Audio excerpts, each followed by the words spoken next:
우리가 살아가는 이 세상에서 그게 가정이든지 혹은 교회든지 혹은 직장이든지 혹은 이 국가든지 간에 이렇게 살아야 한다라고 하는 객관적인 그런 규범이 있죠. 그걸 우리는 법이라 그러기도 하고 또 규칙이라 그러기도 하고 또 글로 안 적혀 있으면 관습이라 그러기도 합니다. 이런 그 법과 규칙들, 관습들은 무엇을 바탕으로 만드는가 하면 정의를 바탕으로 만듭니다. 정의라는 것은 알기 쉽게 말하면 공정하고 공평한 것이죠. 우리 모두가 공정하고 공평한 사회에서 살기 위해서 그렇게 법과 규칙을 만듭니다. 그런데 이렇게 좋은 의미죠. 우리가 공정하고 공평하게 살아간다는 것은 아주 좋은 거죠. 그런데 정의를 짓밟는다 하는 것은 무법, 위법, 탈법 이렇게 살아가는 것이니까 그 사람이 살만한 곳이 못 돼요. 심성들의 약육 강식의 세계와 같이 온 세상이 그냥 조폭들 천지가 되는 그런 세상이 된다는 뜻이니까 정의가 없는 이 세상은 작은 지옥 같은 곳일 것입니다. 그러면 정의를 바로 세운다 하는 것은 공정하고 공평한 사회가 되도록 한다는 것인데 그것은 이제 우리가 만든 이런 법과 규칙을 각자 제대로 지킨다는 것이고 또 달리 말하면 법과 규칙은 각자에게 몫을 주는 것이기 때문에 쉬운 말로 말하면 자신의 권리도 주장할 수 있고 또 다른 사람의 권리도 인정해주고 존중해주면서 서로 각자의 권리를 잘 누릴 수 있도록 한다는 뜻이기도 합니다. 그러면 이렇게 정의로운 사회에 공정하고 공평한 사회, 자신의 권리를 각자 주장을 해서 관철시킬 수 있는 사회면 이것으로 다 끝난 것인가요? 이렇게만 되면 더 이상 바랄 것이 없는 가장 이상적인 공동체와 사회가 될 수 있는 것일까요? 그렇지는 않습니다. 이 정의를 세우기 위해서 법을 만든다는 것은 법이라는 것은 그냥 일반적으로 보편적으로 그렇게 만드는 것입니다. 아주 구체적이고 자세한 것까지 일일이 법으로 다 만들 수는 없기 때문에 그렇습니다.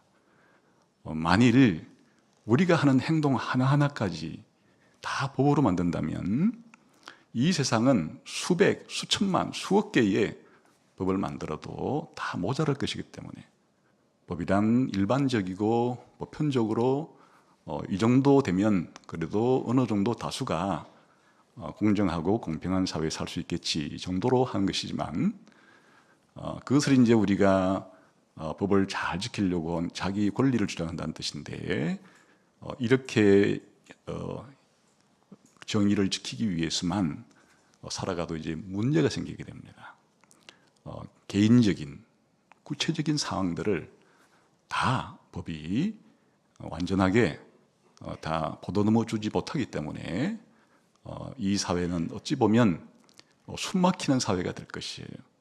이제 모든 것이 서로 갈등이 생기고 자기의 권리 주장이 부딪힐 때 모든 것을 법원으로 가져가서 그냥 조금만 갈등이 생기면 전부 다 법원에 고소를 하고 고발하고 이 사회 전체는 그냥 온통 고소 고발이 넘치는 그런 사회가 될 것입니다. 이런 사회도 강한 자들이 사실은 이런 많이 유리한 것이기 때문에 역시 시간이 지나다 보면 작지만은 그런 약육강식의 세계와 비슷하게 흘러갈 수가 있습니다. 그러면 무엇이 이 법에 이런 약점을 보완해 줄 수 있을까? 모든 사람이 자기의 권리만을 주장하게 된다 그러면 아까 말한 것처럼 각자의 권리를 주장하면서 온통 이 사회가 고소 고발천지로 바뀔 텐데 그러지 않고 훈훈하고 넉넉하고 따뜻한 그런 사회가 되는데 아주 필수적인 요소가 하나 있습니다. 그것은 내 권리가 있지만, 내 권리를 주장할 능력도 있지만은 나의 권리와 나의 이 주장을 상대방의 아주 구체적인 개별적인 상황을 고려해서 내 권리를 양보하고 축소시키는, 그렇게 해서 다른 사람을 관대하게 대하게 되면 마치 이런 사회는 법만 있고 모든 것이 법대로 합시다, 모든 것이 자기 권리만 주장하고 이렇게 되는 사회는 사실은 뼈다구만 있고 피와 살이 없는 사회 같은 그런 숨막히는 사회일 것이지만, 이런 각자가 상대방의 구체적인 처지를 잘 헤아려서 자기의 권리가 있어도 좀 누그러뜨리고 축소시키고 양보하고 이렇게 살아가게 되면 피와 살이 도는 것 같은 그러한 공동체와 사회가 될 것입니다. 오늘 빌립보서 4장 5절에서 너희 관용을 모든 사람에게 알게 하라 라고 할 때 이 관용이라는 의미가 그런 뜻입니다. 그냥 이제 우리 개역개정 성경에는 번역을 관용이라고 번역을 해서 약간의 원래 사도 바울이 말할 때의 그 의미를 충분히 살리지 못하는 면이 있어요. 우리가 관용이라 그럴 때는 다른 사람의 잘못, 실수 이런 것을 내가 용납해주고 용서해주는 것을 우리는 관용이라고 부르죠. 그런데 원래 이 관용이라고 번역한 이 단어의 뜻이 방금 제가 말한 것처럼 자기의 권리를 축소시키고 양보하는 것을 가리키는 단어예요. 그러니까 이런 자기의 권리와 자기의 이런 주장을 축소시키고 양보하는 것의 작은 부분이 그렇게 자기에게 실수하고 잘못된 사람을 벌 줘야 되는데 벌 줄 수 있는 그런 권리가 있음에도 불구하고 그렇게 하지 않고 용납한다는 의미에서 원래 의미의 한 작은 부분이 되는 것이에요. 그래서 원래 자기의 권리를 자발적으로 축소하고 양보함으로써 다른 사람을 관대하게 대한다라고 하는 이런 의미가 굉장히 많이 포함되어 있죠. 그래서 이 단어는 특정한 한 단어로 딱 맞아떨어지지가 않아요. 굉장히 의미의 폭이 넓고 깊기 때문에 어느 한 단면만을 포착해서 어떤 번역에는 그걸 합리성이라고 번역하든지 또 친절이라고 번역하든지 혹은 이렇게 관용, 관대함, 너그러움, 온유 등등의 이런 말로 번역해보지만은 딱 떨어지게 번역할 수가 없어요. 그래서 제가 풀어서 말을 하는 겁니다. 자신의 권리를 주장할 수 있음에도 불구하고 자신의 권리를 축소하고 양보해서 다른 사람을 넉넉하게 해주는 이 단어를 가리키는 것이다. 그래서 오늘 이 관용이란 지금 방금 말씀드린 우리말로 그러면 가장 가깝게 해보려고 노력을 해봤는데 양보라는 말이 가장 가까워요. 근데 양보라는 말도 흔히 굉장히 힘이 없어서 뭐 수동적으로 어떻게 할 수 없어서 양보도 할 수 있는 것이니까 양보라는 말에 이 말을 다 담을 수는 없어서 자발적 양보 이렇게 하면 조금 더 원래 의미에 가깝겠다. 이제 그렇게 생각은 해 봅니다. 그런데 이 단어가 아주 사실은 중요한 단어예요. 이게 아리스토텔레스가 사도 바울이 이 편지를 쓰기 한 400년 전쯤, 지금으로 말하면 2400년 전쯤에 니코마스 윤리학이라고 하는 윤리학에 대한 아주 대작을 하나 씁니다. 그의 생애 마지막 13년 정도가 걸려 쓴 책이기 때문에 아주 심혈을 기울여서 쓴 책 가운데 하나고, 이 니코마스 윤리학은 서양의 윤리의 모든 사상의 초석이 되는 그런 책입니다. 이후에 로마법이 만들어지고 또 중세시대 때에 기독교인들이 이런 사추덕이라 그래서 지혜와 정의와 용기와 절제 이 네 개에다가 믿음과 사랑과 소망이라고 하는 기독교의 세 가지 덕을 붙여서 7가지의 이런 미덕이 중요하다. 이건 전부 다 이제 믿음, 소망, 사랑을 빼놓고는 이 아리스토텔레스가 니코마스 윤리학에서 아주 깊게 다루었던 그런 주제를 더 체계화시킨 것이에요.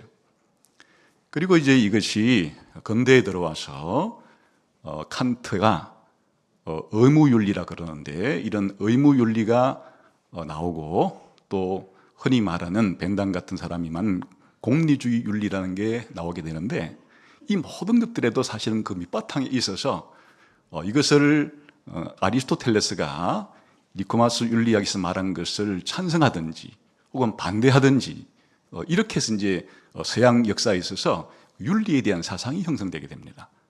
아무튼 굉장히 중요한 책이라는 것을 알 수가 있겠죠. 그런데 이 책이 10권으로 되어 있는데 오늘날로 말하면 10부 정도가 한 권이 한 부 정도가 되는 것이에요. 우리말 번역 성경으로 한 400페이지 정도가 되는데 이게 10권 10부로 되어 있고 그 중에 5권째 요즘식으로 말하면 5부에 나오는 내용이 뭔가 하면 정의에 대한 장입니다. 그러니까 정의란 무엇인가 라는 문제를 다룰 때 반드시 니코마스 윤리학에 나오는 이 5권에 등장하는 정의에 대한 이야기를 기본으로 해서 논의를 하게 됩니다. 흔히 말해서 우리가 아는 분배적 정의, 교정적 정의, 호혜적 정의라고 하는 이 정의의 가장 기본적인 이 개념이 이 책에 나옵니다. 이 분배적 정의라는 것은 쉽게 말하면 공적에 따라서 제 값을 주는 것이니까 두 사람이 7이라고 하는 공로를 세우고 한 사람이 3이라는 공로를 세우면 그에게 7을 보상해주고 3을 보상해주는 것이 분배적 정의라는 것이에요. 그리고 이제 이런 분배적 정의가 제대로 이루어지지 않고 자기가 받을 몫을 빼앗기거나 침해되었을 때는 그 권리를 되찾아와야 되겠죠. 그거를 이제 교정적 정의라 그러고 기본적으로는 우리가 물건을 살 때 10,000원을 주면 10,000원치의 상품을 받아오고 이렇게 서로 주거니 받거니 균형이 맞는 이런 거를 이제 호혜적 정의라 그러는데 모든 정의의 기초가 여기서부터 출발을 합니다. 그런데 왜 이 이야기를 하는가 하니까 바로 우리가 오늘 살펴보려고 하는 관용하라라고 하는 이 관용의 원래 헬라어의 단어가 그 니코마스 윤리학 5장에 아주 중요하게 등장하기 때문이에요. 이 5장에서 이런 자신의 권리를 자발적으로 축소시킨다고 하는 이와 같은 이 내용은 어떻게 정의와 연결이 되는가? 아까 봤던 것처럼 이 사회가 좋은 사회가 되기 위해서는 정의로운 사회가 되어야 되는데 근데 정의만 가지고는 안 된다는 것이에요. 왜 안 되는가 하면 법은 보편적인 규칙을 만들어 놓은 건데 법을 적용할 상황은 너무나 많고 다양하기 때문에 그 법 가지고는 제대로 모든 상황을 일일이 그렇게 정의롭게 할 수가 없어서 나온 개념이 바로 이 자신의 권리를 자발적으로 축소시킨다는 말이에요.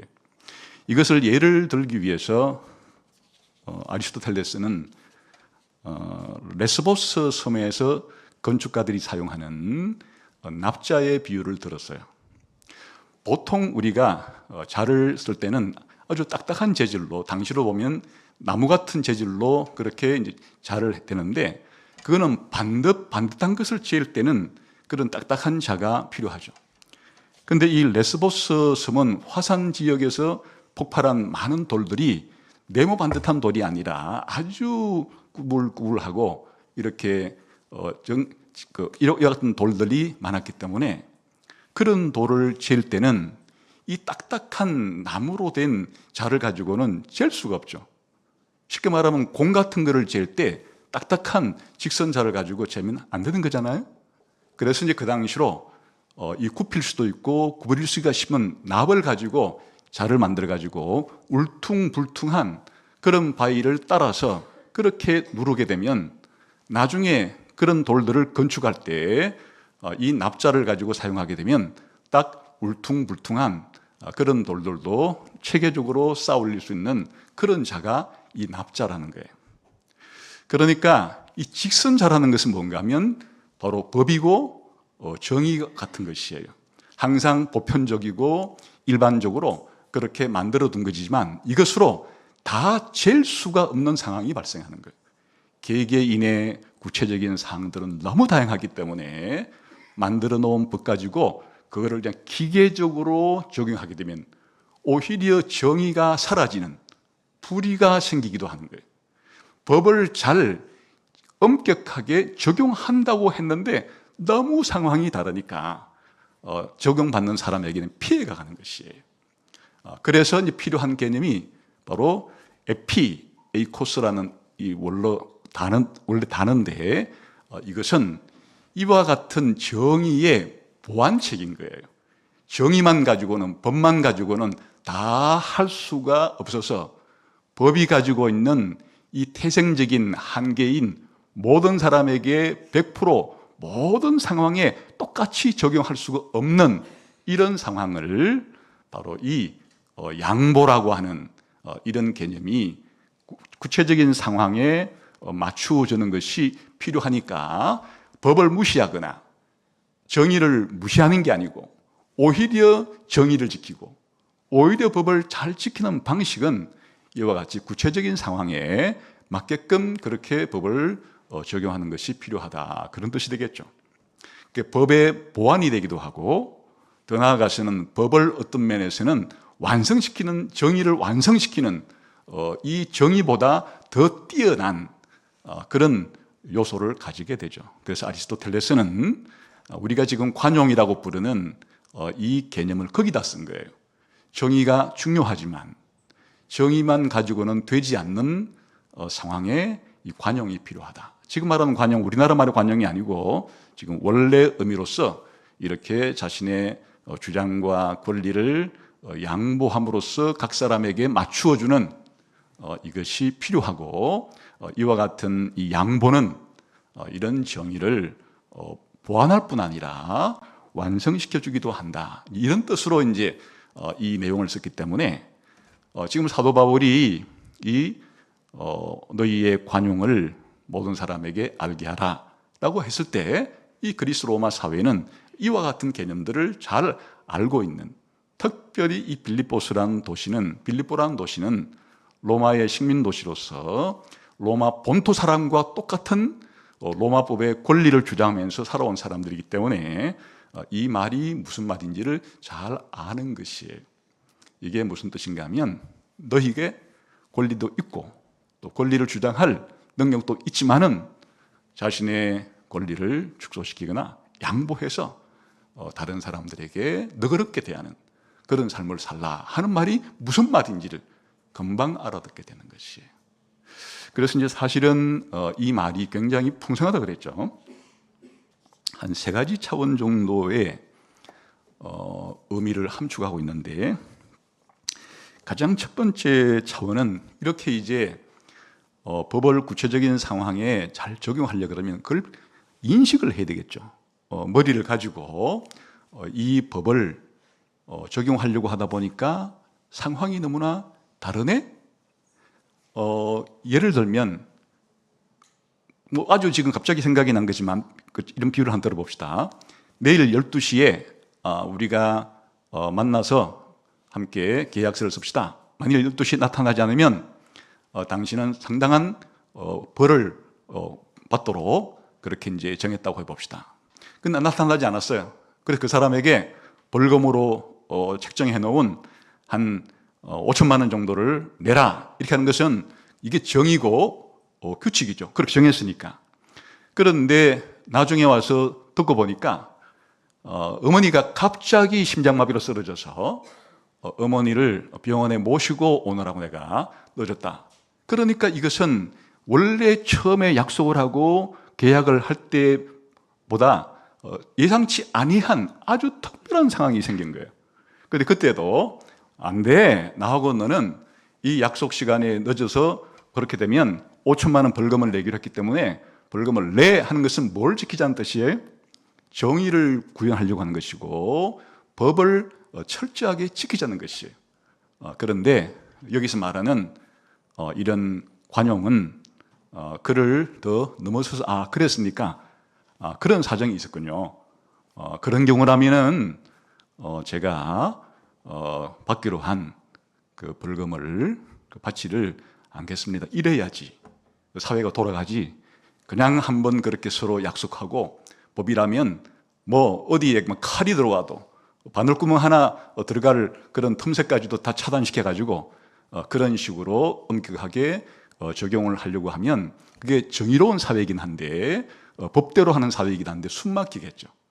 그래서 이제 이런 관용을 실천하려고 그러면 제일 먼저는 분별이 필요한 거예요. 이 상황은 이게 보편적으로 세워놓은 규칙에는 잘 들어맞지 않는 아주 특별한 상황이로구나라고 하는 것을 잘 분별하는 분별력이 먼저 지적으로 필요한 거예요. 그 다음에는 그렇게 판단하고 나면 거기에 따라서 이제는 법적이고 윤리적으로 그렇게 잘 거기에 합당한 판결과 그런 것으로 이제 결정을 해야 되겠죠. 그리고 마지막에는 이것이 이제 더 발전이 되게 되면 단 한 번만 그렇게 하는 행동이 아니고 이런 행동들이 반복되고 쌓이고 해서 그 사람의 성품이 되어지는, 그러니까 기본적으로 다른 대인관계를 맺을 때 이렇게 자주 이와 같은 모습을 드러내게 되면 그 사람은 아주 이런 의미에 있어서 법을 지키는 것을 더 넘어서는, 정의를 지키는 것을 더 넘어서는 그런 너그러운 사람이 라고 하는 뜻이니까 이제 이런 세 가지의 머릿속으로 이해하는 차원도 있고 이것을 법적으로 시행하는 차원도 있고 더 나아가서는 한 사람이 반복적으로 이런 행동을 함으로써 그것이 자기의 성품이 되어지는 이런 세 가지의 아주 복합적인 넓은 의미가 다 들어있는 거예요. 그러니까 이것을 아주 자세하게 설명하려고 그러면 이렇게 해야 되는 거예요. 구체적인 이 법을 보편적으로 만들어 놓았지만은 구체적인 상황이 바뀌었다는 것을 잘 깨닫고서 상대방의 마음을 헤아리고 상대방의 상황을 잘 헤아려서 자기 권리가 있지만은 주장할 수 있지만은 그것을 고집하지 않고 자기 권리를 축소하고 양보해서 다른 사람에게 유익하게 한다. 너무 길고 복잡하잖아요. 그러니까 이제 이것을 그냥 번역할 때는 뭔가 한 단어로 해야 되니까 그래 지금 우리는 관용이라고 했고 저는 관용보다는 좀 양보라는 의미가 더 뜻이 잘 통할 것이다 이렇게 말했다는 거예요. 자, 그러면 이게 신약 성경에 딱 7번이 나와요. 이 단어가 딱 7번이 쓰이는데 이 지금 말한 이 단어가 가지는 세 가지의 기본적인 차원, 머릿속으로 이 구체적인 상황을 잘 분별할 수 있어야 되는 것과 그리고 법적으로 내가 권리가 있지만은 이 권리를 잘 부드럽게 사용하는 측면과 더 나아가서는 아예 그 한 사람의 그런 성품이 되어지는 이런 요소가 신약 성경의 7개 구절 가운데 사실은 골고루 들어있다기보다는 다 나와요. 한번 봅시다. 먼저 야고보서 3장 17절을 보겠습니다. 찾았으면 같이 한번 읽어봅시다. 시작. 오직 위로부터 난 지혜는 첫째 순결하고 다음에 화평하고 관용하고 양순하며 긍휼과 선한 열매가 가득하고 편견과 거짓. 여기 이제 관용이라는 말이 나오죠.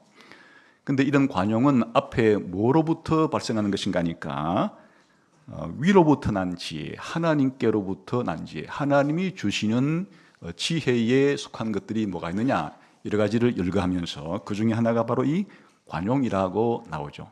여기에 관용은 분별력이라는 뜻이 그런 포함된 거예요. 하나님께서 주시는 지혜를 가지고 이렇게 성결하고 화평하고 또 양순하며 살기 위해서는 이 지혜를 가지고 잘 이와 같은 것을 분별해야 한다는 뜻이 이 속에 포함된 거니까 이 구절은 이 단어가 가지고 있는 이 지적인 분별의 측면을 강조하는 문맥 속에 이 단어가 들어와 있다, 이렇게 보시면 되겠어요. 두 번째는 법적이고 윤리적으로 아주 엄격한 법 적용이 아니라 좀 넉넉한 그런 형평성에 맞게끔 법을 적용해 준다는 두 번째 의미로 쌓인 그런 구절들도 있습니다. 사도행전 24장 4절을 한번 가보겠습니다. 1, 2, 3, 4절 읽어야 이해가 되니까 1절부터 읽읍시다. 시작. 닷새 후에 대제사장 아나니아가 어떤 장로들과 한 변호사 더둘로와 함께 내려와서 총독 앞에 바울을 고발하니라. 바울을 부르매 더둘로가 고발하여 이르되 벨릭스 각하여 우리가 당신을 힘입어 태평을 누리고 또 이 민족이 당신의 선전으로 말미암아 여러 가지로 개선된 것을 우리가 어느 모양으로나 어느 곳에서나 크게 감사하나이다. 당신을 괴롭게 하지 아니하여 우리가 대강 여쭙노니 관용하여 들으시기를 원하나이다. 이게 무슨 뜻인가 하면 이제 벨릭스라는 총독이 일종의 재판권을 가지고 있죠.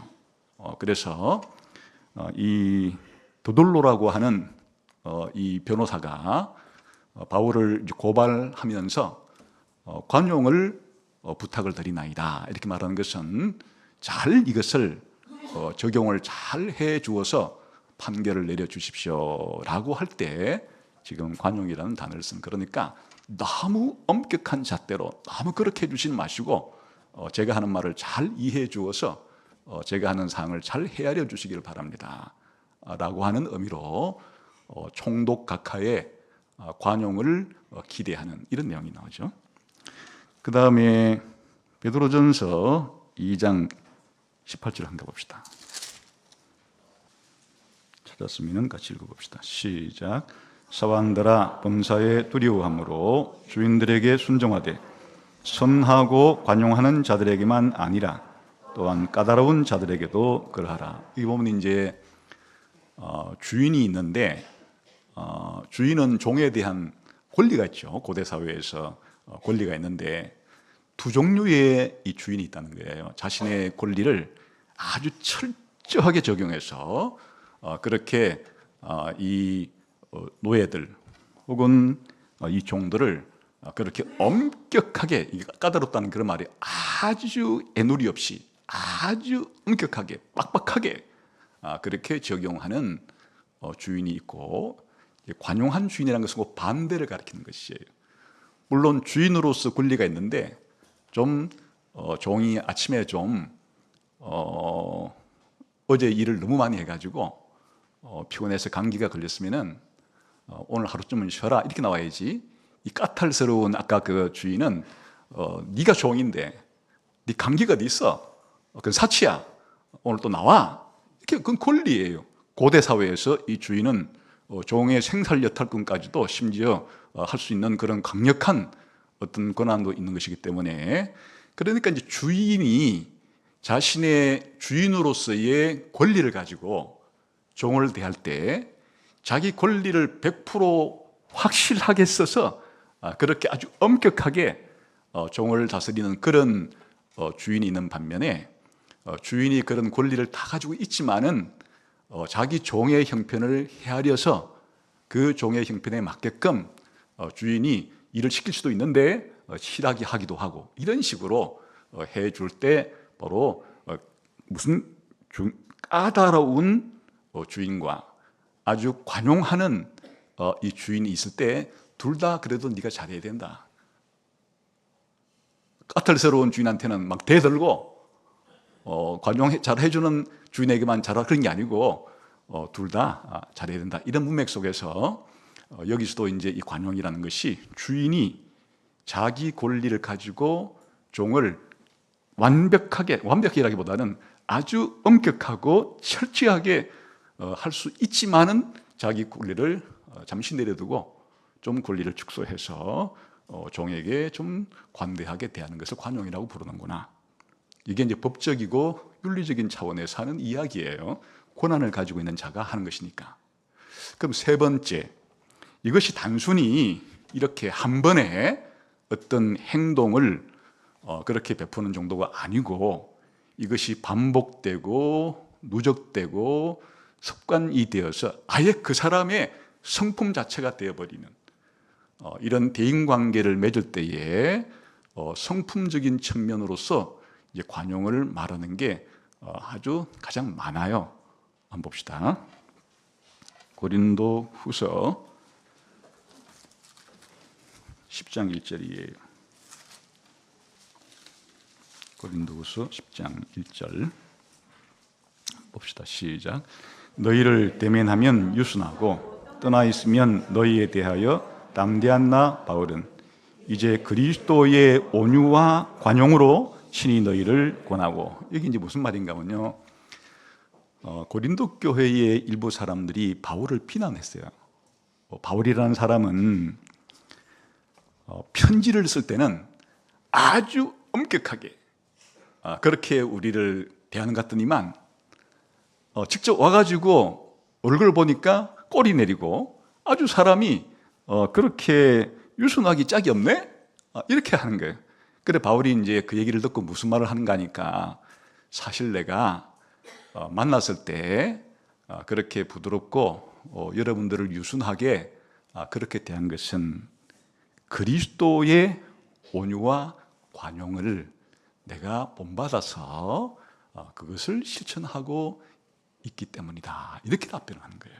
그리고 여기에 바로 이렇게 자신의 권리가 있고 자신의 권리를 주장할 수 있음에도 불구하고 자신의 권리를 내려놓고 양보해서 다른 사람을 이롭게 하는 것이 그리스도의 성품이에요.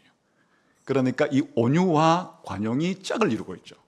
거의 이 두 가지가 함께 합쳐져서 그리스도의 중요한 성품이라는 것을 보여주고 있는데, 바로 사도 바울은 내가 바로 그리스도께서 온유와 이 관용을 가지고 계시는 그 성품을 내가 본받았기 때문에 내가 여러분을 그리스도의 온유와 관용으로 대한 것이기 때문에 여러분들이 나를 그렇게 오해를 하고 있다. 이렇게 하는 걸로 봐서 여기서 이제 중요한 사실은 이 관용이라는 것이 누구의 성품이라는 거예요?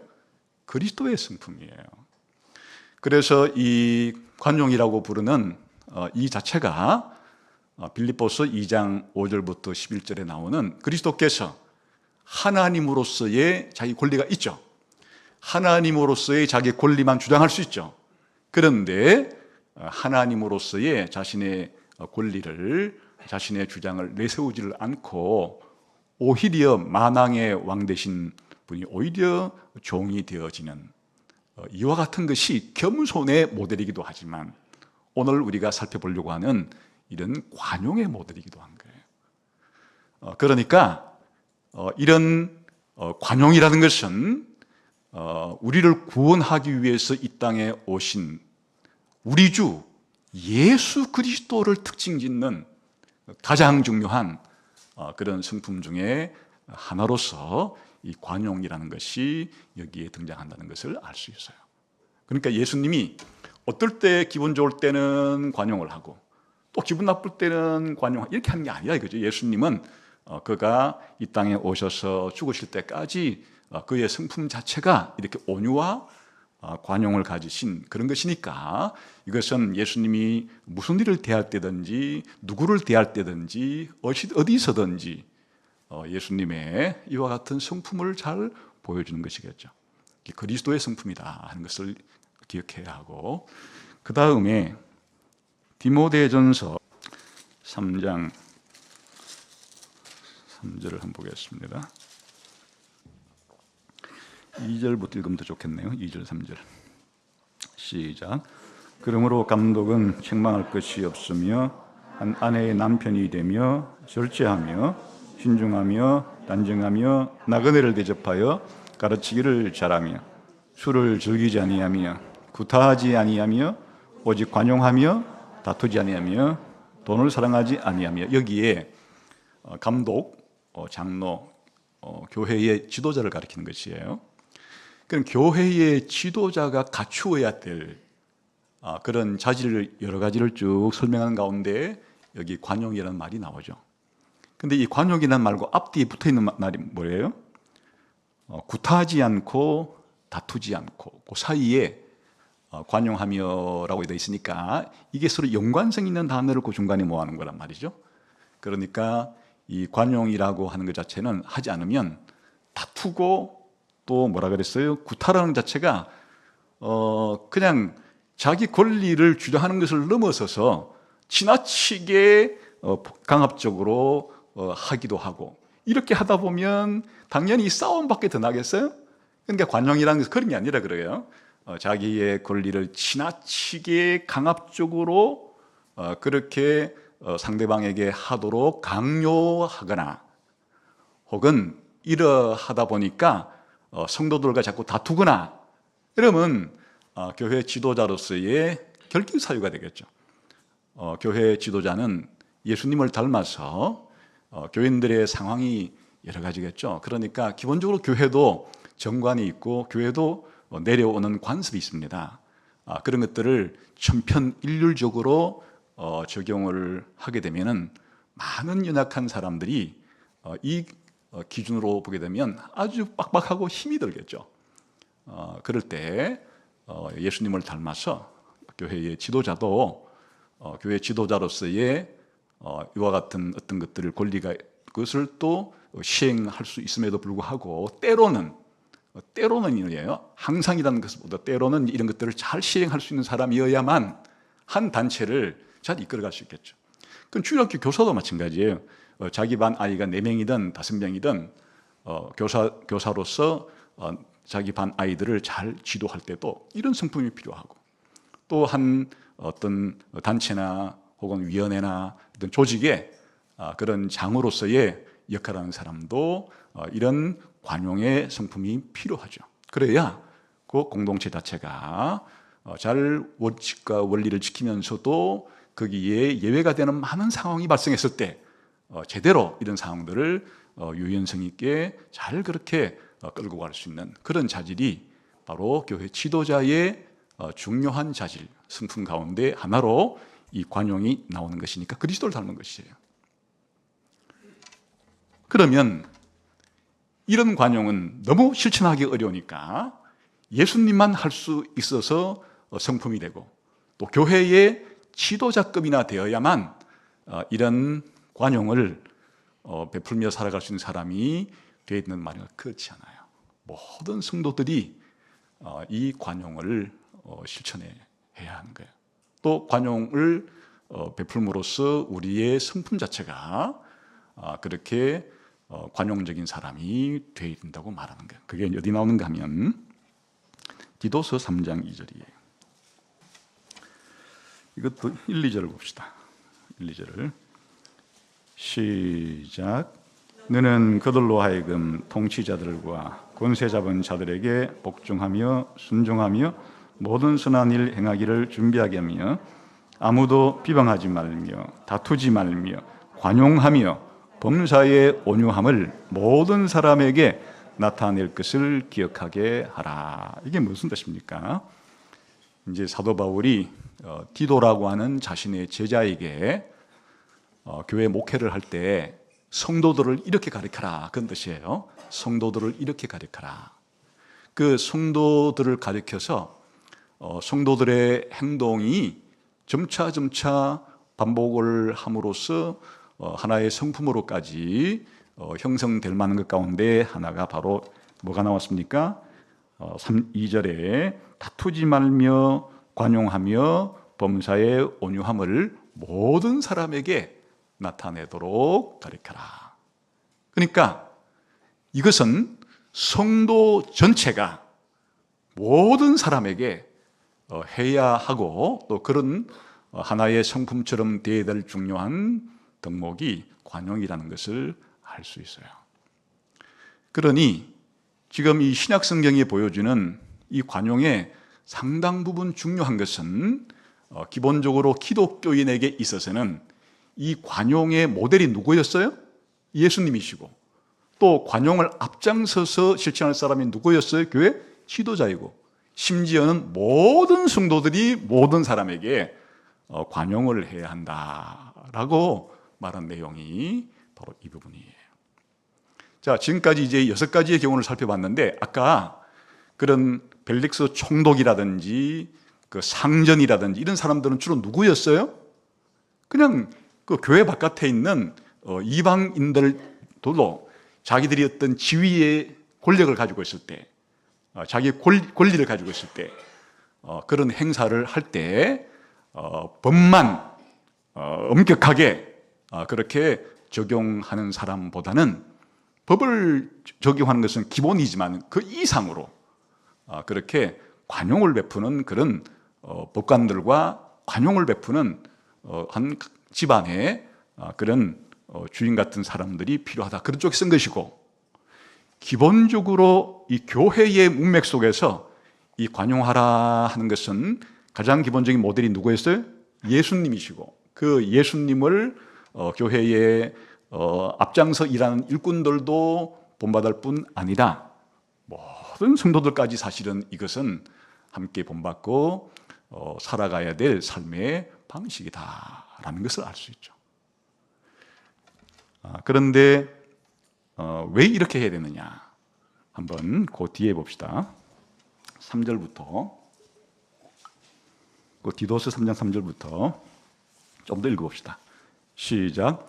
우리도 전에는 어리석은 자여, 순종하지 아니하는 자여, 속은 자여, 여러 가지 정욕과 행락의 종로로 타던 자여, 악독과 투기를 일삼은 자여, 가정스러운 자여, 피차 미우한 자였으나 우리 구주 하나님의 자비와 사람 사랑하심이 나타날 때 우리를 구원하시되 우리의 행한 바 의로운 행위로 말미암지 아니하고 오직 그의 긍휼하심을 따라 중생의 시성과 성령의 새롭게 하심을 하셨나니, 우리 구주 예수 그리스도로 말미암아 우리에게 그 성령을 풍성히 부어주사 우리로 그의 은혜를 힘입어 어렵다 하심을 얻어 영생의 소망을 따라 상속자가 되게 하니. 자, 이게 무슨 말인가 하면, 왜 모든 성도들은 다른 모든 사람에게 이 관용을 실천에 옮기며 살아가는 삶의 방식을 가져야 하는가? 그것은 우리 주 예수 그리스도로부터 받은 은혜가 너무 크기 때문에. 성도들이 과거를 돌아보면 여기 나오는 것처럼 어리석었고 불순종했고 또는 속기도 하고 또는 악독과 투기를 임삼고 가정스럽기도 하고 피차 미워하는 그런 삶을 살았는데, 하나님께서 긍휼과 자비를, 은혜를 베풀어서 이렇게 구원을 받게 되었으니, 너희들이 받은 은혜가 이렇게 큰데 다른 모든 사람에게 너희들도 이런 관용을 행동으로 옮기는 삶의 양식을 가져야 된다, 그렇게 말하는 것이에요. 그러니까 이 디도서에서도 모든 성도들이 관용을 그렇게 베풀 때 근거까지 말하고 있죠. 하나님께 이미 받은 은혜가 너무 커서 받은 은혜를 사실은 다른 사람에게 나누고 적용해 주는 것이 관용을 실천하는 것이기도 하다, 그런 말이에요. 그리고 이제 오늘 우리 본문으로 돌아오는 것이에요. 지금 본문으로 돌아서 어떻게 하겠나 하는데, 이제 거의 다 중요한 얘기는 했으니까 봅시다. 빌립보서 우리 한번 4장 5절 같이 읽어볼까요? 시작. 모든 사람에게 알게 하라. 주께서 가까우시니라. 이거는 지금까지 살펴본 관용과 무엇이 가장 비슷해요? 아까 디도서에서 모든 성도들이 모든 사람에게 관용을 베풀되, 왜? 받은 은혜가 너무 크기 때문이다 했던 것과 거의 유사한 구조예요. 이제 빌립보 성도들에게 사도 바울은 빌립보 성도들의 감독이나 집사나 그 1절에 보게 되면 1, 2절에 빌립보 성도들의 지도자를 언급하는데 그것만이 아니고 바로 빌립보 성도들 전체 여러분 모두가 모든 사람에게 관용을 베풀어야 한다. 이유가 뭐냐? 주께서 가깝기 때문이다. 이렇게 말하고 있잖아요. 여기서 이제 우리가 한 가지 중요한 사항이 있는데 이렇게 이제 관용이라고 표현된 이 말의 원래 그 제대로 된 뜻은 이제 분명해졌죠. 그러니까 자신의 권리가 있고 자신의 권리를 주장할 수 있는 힘도 있어요. 그런데 상대방의 상황을 잘 헤아려서 자신의 권리를 내려놔요. 그리고 축소시키거나 양보해요. 그렇게 다른 사람을 관대하게 대한다고 하는 이것을 이제 중요한 사항은 어떻게 해야 되느냐, 모든 사람에게 하라는 게 여기서 강조점이에요. 그냥 이런 관용은 우리가 들어보니까 대단히 중요하고 좋은 거잖아요. 그래서 누구에게만 이 관용을 베풀면 가니까 우리 가족들 안에서만 혹은 우리 교회 성도들 안에서만 이렇게 관용을 베풀고 이제 회사에 가거나 혹은 예수 안 믿는 이웃들에게나 했을 때 애누리 없어, 가차 없어, 그냥 이 자기네 권리를 주장하고 빡빡하게 까탈스럽게 아주 엄격하게 이렇게 살지 말고 성도들은 당연히 자기 가족이나 교회의 성도들에게 이런 관용을 베푸는 것은 너무 당연하겠지만은 그를 넘어서서 그냥 여러분들이 만나는 여러분들이 다니고 있는 혹은 살고 있는 누구를 만나든 이런 관용을 알게 하는, 관용을 베푸는 삶을 살아라 이렇게 말하잖아요. 그러니까 사실은 우리 기독교인이 교회 안에서만 우리끼리만 이와 같은 삶을 사는 것이 아니고 이런 관용이라고 하는 좋은 이 성품은 우리가 만나게 되는 모든 사람과의 관계 속에서 그렇게 드러나야 하고 발휘되어야 되는 그런 우리 기독교인의 성품이다 하는 것을 알 수가 있죠.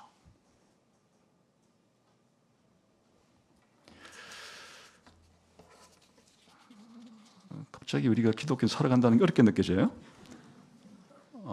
이게 이제 살아갈 수 있는 힘이 기독교는 있다는 뜻인데 주께서 가깝다. 이게 무엇인가 하니까 이 주께서 가깝다고 하는 것은 시간적으로 주님의 재림이 있을 것이기 때문에 주님이 재림했을 때 벌어질 세상을 생각하고 그렇게 살면은 이렇게 모든 사람에게 관용을 할 수 있다 이런 뜻이에요. 한번 생각해 보세요. 맨날 이웃집에 주차 문제를 가지고 막 그냥 뭐 일주일이 멀다 하고 자꾸 다퉈요. 왜 막 싸우고 이렇게 이제 이건 내 주차 영역인데 왜 네가 수시로 들어와서 이게 되나? 네가 대놓으니까 내가 올 때 얼마나 불편하냐? 이렇게 이제 하던 사람이 내일 그냥 주차 걱정이 없는 5대까지 될 수 있는 그런 집으로 이사를 가게 됐어요. 그럼 오늘 그렇게 이웃집하고 또 실랑이를 벌일 때 생각이 어떻게 해서 내일이면 내가 이제 주차 걱정 5대까지도 걱정 없는 그런 곳으로 가니까 오늘은 그래 여기 오늘 하루 되세요. 이렇게 되기가 쉽은 거 아니겠어요? 청년 소홍도 마찬가지예요. 그냥 하루가 멀다 하고 위층과 아래층에 막 실랑이를 벌이다가 내일은 콘크리트를 막 2~3배 더 섞어가지고 그냥 아무리 뭐 소리를 해도 소음이 없는 그런 집으로 이제 내일 이사를 가면 오늘 막 위에서 막 그냥 난리법석을 치고 막 이래도 평상시 같으면 거기에 막 뿔이 나가지고 가서 올라가가지고 소리 좀 누르고 이렇게 하겠지만은 그럴 때 그래 좀 이제 보니까 5시간 남았네. 5시간 참으면 되네. 이런 미래에 자기에게 주어질 어마어마한 것이 있을 때 현재의 사소한 이 권리 주장, 현재의 사소한 그런 자기의 권리를 가지고 다투는 것을 사실 우리가 좀 양보할 수 있는 마음이 생기기가 쉽죠. 기독교인의 삶이라는 것이 그런 거예요. 그러니까 아까 디도서에서는 모든 성도가 모든 사람에게 관용을 실천할 수 있는 비결이 뭐라 그랬어요? 우리가 옛날에는 똑같이 악독하고 시기하고 서로 미워하고 엉망진창인 삶을 살았는데 만일 하나님이 나에게 아주 엄격한 공의의 잣대만을 가지고 법의 잣대만을 가지고 있으면 나는 벌써 지옥에 100번 떨어져도 마땅한 사람인데 하나님께서 나에게 엄격한 공의로만 대하지 않으시고 공의를 넘어서는 긍휼과 자비와 은혜를 베풀어서 내가 이렇게 거듭나고 내가 이렇게 구원받고 영생의 소망까지 가지고 되었으니까 내가 만나는 모든 사람들에게 내가 받은 은혜가 얼마나 큰 거예요. 그러니까 다른 사람들을 대할 때 이 넉넉한 마음이 기독교인은 불신자보다는 훨씬 더 강력한 근거를 가지고 있다는 뜻이기도 합니다. 그래서 예수님이 들어진 비유 가운데 그런 비유가 있죠. 10,000달란트 내가 어떤 사람에게 빚을 졌는데 그 나에게 빚을 준 사람이 너무나 고맙게도 그냥 10,000달란트의 빚을 그냥 탕감시켜 줬어요. 그런데 탕감받고 돌아오는 날 나한테 한 데나리온 빚진 친구가 나타나는데 너 빨리 왜 한 데나리온 안 갚아? 해서 안 갚으니까 고소해가지고 그 사람을 감옥에 쳐넣으면 어떻게 되는 것이에요? 요즘 말로 말하면 내가 한 100억 정도를 상상하기 어렵죠. 자자손손 몇십 배까지도 갚지 못할 그런 돈을 조 단위의 부자가 나에게 그냥 100억을 내가 그냥 탕감시켜 줄게. 그야말로 기절초풍할 그런 엄청난 이 혜택을 자기가 받았는데 길 가다가 자기한테 많은 빚진 친구를 만났어요. 근데 그걸 갚으라고 해요. 안 갚으니까 맥살을 집었어요. 맥살을 집은 것 자체는 정당하다고도 볼 수 있죠. 갚아야 되는데 안 갚으려니까 10,000원이지만 10,000원이 얼마나 큰 돈이에요? 그러니까 받아내려고 하는 것은 권리예요. 10,000원이라도 허투루 쓸 수는 없는 거잖아요. 그렇지만은 100억 정도의 빚 탕감을 면제받은 사람이라면 그냥 10,000원 정도 빚진 친구에게 그래 10,000원은 안 갚아도 되고 또 필요한 거 없어? 그 호주머니 해가지고 여기 10만 원짜리 스프레이 하나 있네? 이거 가지고 좀 못해서 이렇게 할 수 있는 힘이 생길 수 있지 않겠어요? 그래서 사도 바울이 지금 빌립보 4장 5절에서 제시하는 것은 모든 성도들이 다른 모든 사람에게 이렇게 관용을 베풀려고 할 때 주께서 오신다고 하는 강력한 종말론적인 그런 소망을 가지고도 할 수 있지만은 또 디도서에서는 우리가 하나님께 이미 받은 현재에 이미 받은 은혜가 너무 크기 때문에 모든 사람에게 그냥 째째하게 우리 가족이라든지 내가 잘하는 사람이라든지 이게 아니고 심지어 아까 봤죠? 아주 까탈스럽게 대하는 그런 관용이라는 관자도 모르는 그런 사람을 만나더라도 우리가 그렇게 관용을 베푸는 사람이 되어야 한다 이렇게 말하는 것입니다. 왜 하필이면 이 지점에서 이 얘기를 꺼냈겠어요? 한 두 절 올라가게 되면 요디아와 순두개가 이 교회의 두 여성 지도자들로서 이렇게 빌립보 교회 가운데 다른 모든 성도들이 걱정할 정도로 이렇게 다투고 분열하고 이렇게 하는 이유가 뭐겠어요? 바로 이 서로에게 관용하지 못하는 것이 가장 결정적인 이유 아니겠어요? 그래서 요디아하고 순두개가 서로에게 관용할 뿐 아니라 사실은 빌립보 도시에 살고 있는 모든 불신자들에게까지도 만나는 사람들에게 이 관용을 실천해라. 주께서 곧 오시지 않냐 라고 권면하고 있는 것입니다. 그러므로 우리가 서두에서 말씀드렸듯이 우리 교회도 우리 가정도 우리가 살아가는 직장과 이 사회도 사실은 정의가 필요하죠. 또 자기 권리를 주장하는 것은 정당한 몫이에요. 나의 권리를 주장하고 다른 사람의 권리도 챙겨주는 것은 지극히 정상적이고, 또 이 사회가, 내가 소속된 공동체가 정상적으로 유지되기 위해서는 반드시 있어야 될 것이지만 그것만 가지고는 부족하다. 그것만 가지고는 이 세상이 피와 살이 돌지 않는 그냥 마른 해결버터 같이 앙상하고 숨막히는 그런 세상이 될 가능성이 높고, 걸핏하면 서로 고발하고 고소하고, 걸핏하면 서로 분쟁하고, 이렇게 될 수밖에 없잖아요. 그래서 우리가 교회 신앙생활을 할 때 오늘 사도 바울의 말씀처럼 종합해 보자면, 우린 이미 주님으로부터 엄청난 구원의 은혜를 받았고, 또 조만간 주님이 오시면 약속한 모든 것들을 영광스럽게 주실 것이니까, 이런 마음을 가지고 이 세상을 살아갈 때 식구들 안에서나 교회 안에서나 또 직장에서나 이웃들 간의 관계에 있어서나 우리가 정당한 자기 주장을 좀 넘어서는 더 이와 같은 관용의 마음을 가지고 너럽게 대할 수 있는 그런 사람이 될 때, 그런 사람이 가정에 있고, 그런 사람이 교회에 있고, 그런 사람이 직장과 사회에 많으면 많을수록 하나님이 만드신 이 세상의 공동체들은 훨씬 더 살아가기가 좋은 그런 사회가 될 거 아니겠습니까? 그래서 이 관용하라고 하는 이 실천은 바로 모든 사람에게 주께서 오시기 때문에 해야 될 바로 여러분의 몫이기도 합니다. 그래서 저도, 여러분도 앞으로 살아가면서 이런 모든 사람에게 주께서 오신다는 사실을 확고히 붙잡고 관용을 알게 하면서 살아갈 수 있는 사람들이 되기를 주님의 이름으로 축원합니다.